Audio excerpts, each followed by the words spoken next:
Ito po ang inyong Pinoy Firearms Instructor na gunsmith din naman. At bago ako bumati at magpasalamat ay gusto ko lang munang basahin ang katanungan ni Sipos Gemo. Ang sabi niya, thank you very much sir sa sagot. Sir, nakulitan lang kita sana ulit. JJJ. Nakulangan kasi ako sa sagot mo. Hahaha. Pwede dagdagan mo yung answer, sir. Ang tanong ko, sir, kung ano po ba mas magandang bilhin ko na reliable na 1911, kung forged stainless po ba o yung forged na blood. Okay, nalaala ko na yung unang tanong niya. Kasi yung unang tanong niya ay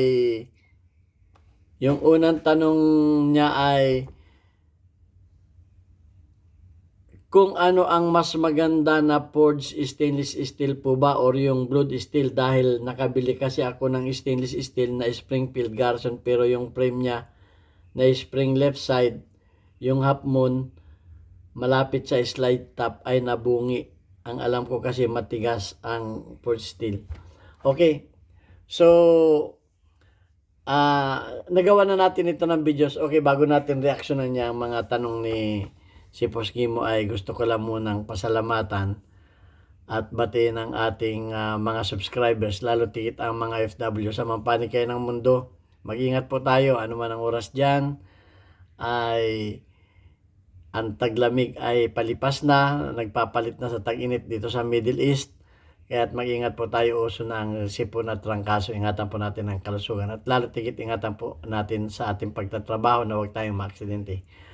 Okay, at doon naman sa ating mga subscribers na tayo po ay umabot na ng, congratulations, tayo umabot na ng 40,100 plus. At maraming salamat sa mga hindi nag-skip ng ads, napagka tayo isang charity vlogger na ang kinikita ng ating YouTube channel ay para sa 6 na estudyante na tinutulungan natin na magkaroon ng baon para sila ay pumasok. Wala silang allowance. So tayo nagbibigay ng pambaon sa kanila. Sila ay mga anak na single parent. At hindi ko nahangad ang dagdag kita dahil ayos naman ang kita ko dito sa ating kumpanya sa Mayadin Shooting Range dito sa Kuwait. At kaya huwag ninyo ako hanapin dyan sa Pilipinas. 20 years na ako nagtatrabaho dito bilang isang firearms instructor, gunsmith at consultant. Okay, at pasasalamatan ko lang yung ating mga silent viewers na hindi nag-skip ng ads sapagkat nakatulong kayo. Okay, at lalo tigit do sa mga nagpadala dito sa ating GCash number. Ayan, yung GCash na number natin na tresurera ko yan. May mga nagpadala dyan para sa ating mga beneficiaries. Okay, shout out kay Alfredo Isidro Ordosipay ng Las Piñas, kay Architect Arnel Salvador ng Kuwait, kay Jubil Platon Boy Umay ng Riyadh, Saudi Arabia, kay Umbit ng Kia Motors Kuwait, kay Anthony Evangelista ng Pasay. Merong ayaw magpakilala, tawagin na lang nating Sir Adrian. Ngayon din shout out kay Conrado Lulaylio, kay Junar Diaz, at kay Dennis Sardona ng Pulangi Albay. Okay, meron ding nagpadala sa ating mga premier videos, mga nagpalipad sa YouTube. Okay, maraming salamat sa kababayan natin sa USA, sa Virginia. Shout out kay Noli Pisa America. Gayon din kay Jubil Platon Boy Umay ng Riyadh, Saudi Arabia. Okay, maraming salamat. God bless you all. At sana marami pang tumulong.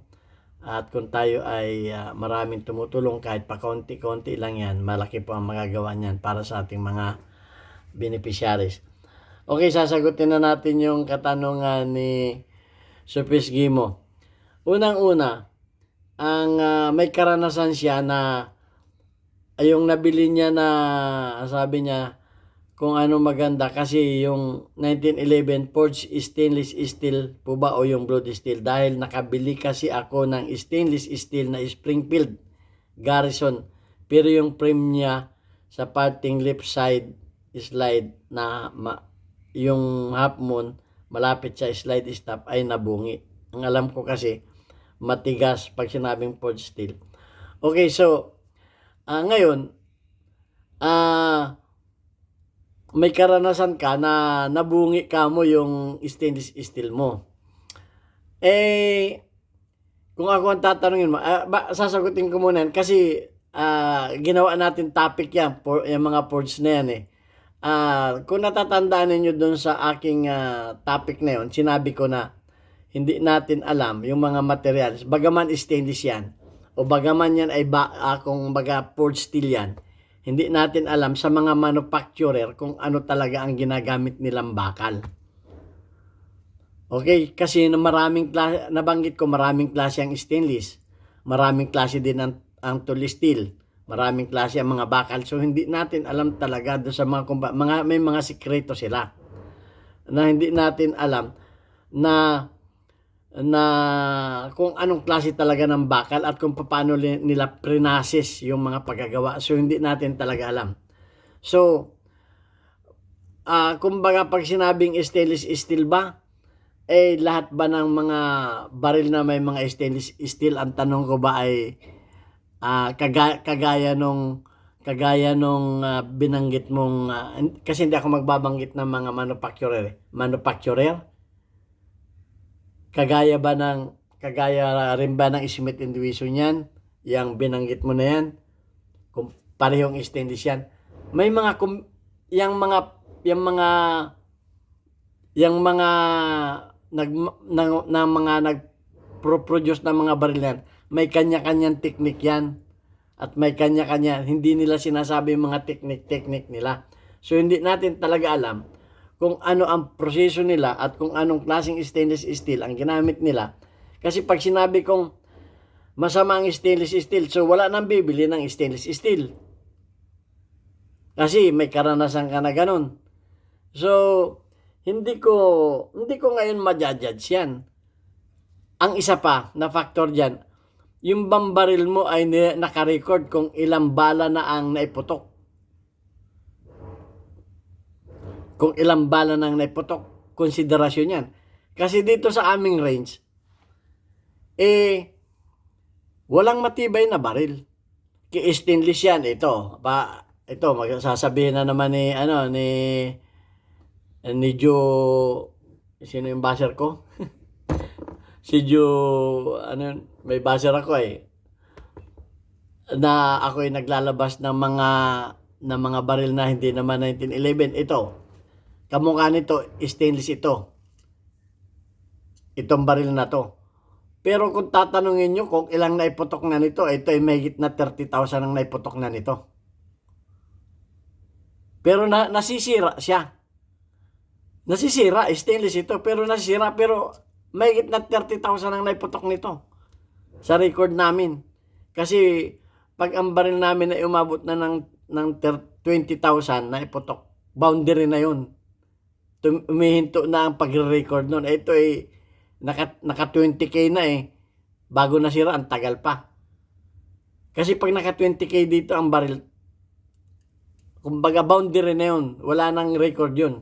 Nakaabot na ng kanilang kumbaga lifetime na kung naabot na niya yung sentensya niya. Kumbaga. So nagkamiron din ito ng mga crack Nagkamiron din ito ng mga crack.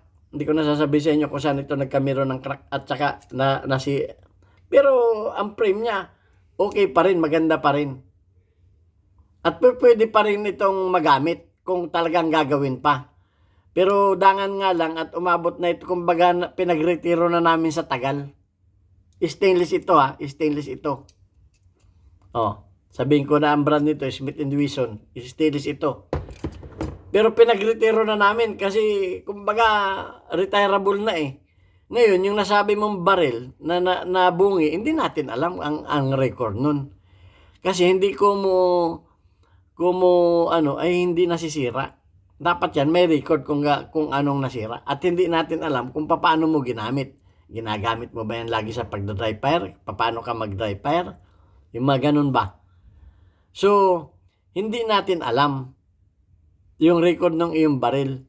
Kasi pasabi mo nasira, ayan ba ay nasira ay ilang rounds ang nasira?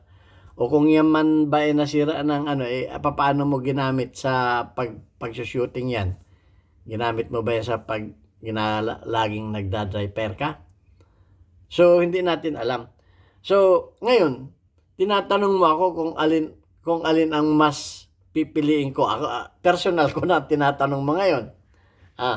Kung ang tanong mo dito ay ano? Sana yung tanong mo dito. Ngayon,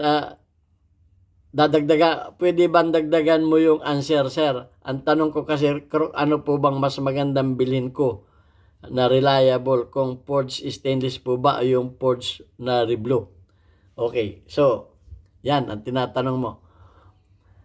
Kung ako ang tatanungin mo personal ko ito, awang ko sa personal niyo, doon ako sa stainless. Forged stainless steel.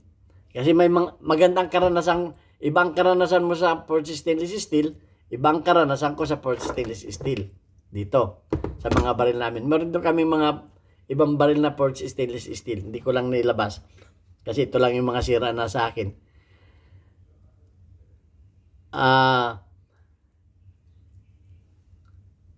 Kasi, kaya gusto ko ang stainless steel. Hindi maluma-luma. Ito nga, ang tagal na nito. Dinatnang ko pa ito, 20 years na ito dito. Kasi, dinatnang ko na itong baril na ito dito Hindi ko na mabilang kung lampas na ng 30 kayang naiputok niyan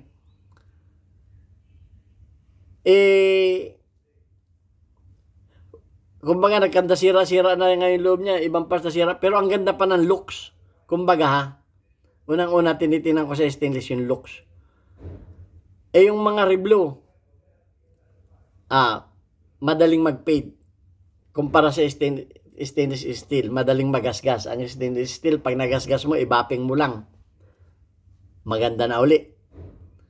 Kasi, puro yan kumbaga, solidong ano yan yung kasing mga forged reblo ay ano lang yan.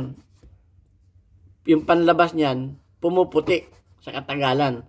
At pangalawa, kinakalawang. Nandun na tayo Nandun na tayo sa looks. Kinakalawang. Pag sa tibay ng bakal, matibay din, sa tingin ko matibay ang stainless para sa akin. So, ang sa akin lang, yun nga, hindi ko alam yung mga manufacturer kung anong klaseng stainless yung ginamit nila. So, yung nabanggit mong manufacturer, hindi ko alam kung lahat ba ng gawa nila na gano'n ay matibay. Wala akong data noon. Wala akong data ng mga manufacturer na gumawa ng stainless. Wala rin akong data ng mga ibang mga manufacturer. Ngayon, ang tinatanong mo ay kung alin ang mas maganda para sa akin, ang stainless o yung forged na reblo. Ang sagot ko ay sa stainless pa rin ako. Sa stainless. Bahala na kayong pumili ng mga manufacturer. Kasi wala naman akong na-sponsor ng mga manufacturer Hindi ako nag-sponsor ng mga manufacturer. Sa stainless pa rin ako ang pipiliin ko. Dahil sa, yung karanasan ko sa stainless ay matibay, hindi naluluma, hindi basta nagagasgas, at yung iba, nagpapa-chrome plated pa, nagpapa-chrome para magmukhang stainless. Okay? So, hindi ko rin naman pinipintasan yung mga may mga nakablo na baril. Hindi ko rin pinipintasan 'yon. Kasi meron talagang ayaw naman nila nung makintab. Ayaw nila nung lumalaban sa may reflection. Merong maganon din. Baka tayo mabas. So, kanya-kanya nga tayo ng gusto So, tinatanong mo ako, doon ako sa stainless pa rin. Kasi, yung sinabi mong pagkasira nung pagkabungi nung baril mo, hindi ko naman alam kung ilang bala na ang naiputok dyan, kung yan ba ay brand new mo nabili, kung ilang bala mo na at kung paano mo ginamit yan. At siyempre, ikaw makakasagot nun kung paano nabungi yun. Yung sinasabi mong parte ng parts na yun. So, ang masasabi ko nga lang dyan ay yung mga manufacturer, hindi natin alam. Pero kung yung tinatanong mo ay yung quality ng materialis, ay mas gusto ko pa rin ng stainless. Sa aking experience ha. Hindi ko inaano yung experience ng iba, baka mabas na naman ako diyan. Ang kasi tayo may kanya-kanya tayong may kanya-kanya tayong taste. Yan. Hindi na may kanya-kanya tayong taste. Okay, taste ko ay stainless. Kung ako ay at saka sa presyo, kung alin yung mas mahal ay mas maganda para sa akin. Kung alin yung mas ano ang halimbawa, 2 baril. Alin ang mas mahal diyan? Isa pa rin 'yon. Ay siyempre kung ako may pera naman, ay pipiliin ko na yung mas mahal. Yung mas mahal na na item kung may pera. Siyempre, kaya mas mahal 'yon, mas maganda 'yon. 'Di ba? 'Yun ang isa pang factor diyan kung kayo papipiliin. Maliban lang kung hindi mo abot ng budget yung isa, ay doon ka na sa choice mong isa. So, yan ang aking sagot diyan. Kay Sipos Gimo na katanungan. Kasi hindi maganda yung naging mo sa stainless, hindi ko alam kung ano ang history ng baril na yon. At hindi ko rin alam kung paano nagamit yun. Kung paano nabungi yun. At hindi ko rin alam ang eksakto kung saan nasira yun yung baril na yun. So, kanya-kanya tayo ng opinion, kanya-kanya tayong taste. Kayo, okay Kasi yung mga basher ko dyan, sige, mag-comment kayo. At ilabas ninyo yung galing ninyo sa pagpili ng baril. Siyempre, kontrahin na ninyo ako. Wala kayong magagawa kung yun ang gusto ko. Dahil mahilig ako sa papugihan Okay.